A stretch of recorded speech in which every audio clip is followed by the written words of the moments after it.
Nii, kui meil on olemas template, mille peale joonist teha, siis me saame selle avada siit template'ide nimekirjast.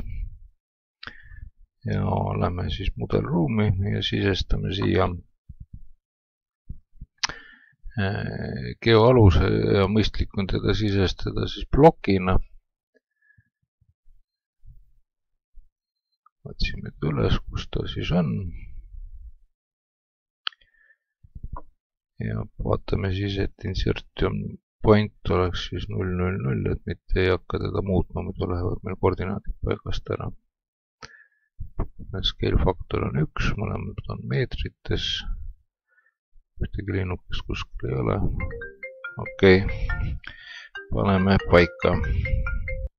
Nii, see on nüüd sisestatud, näha teda ei ole, kui ma teen nüüd zoom extend, siis ilmub ta ka ilusti nähtavale.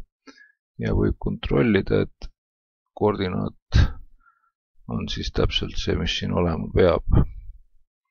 Ja samamoodi on siis ka ristide vahe 50 meetrit.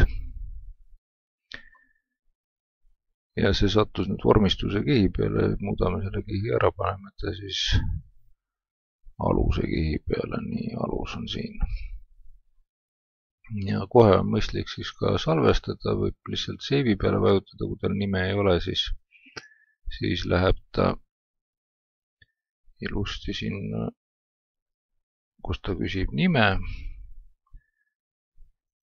Ja siis panen talle siia näidisnimeks.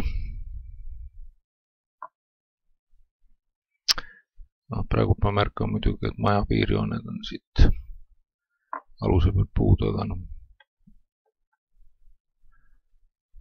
see on siis minu viga. Teie seda viga ei pea tegema.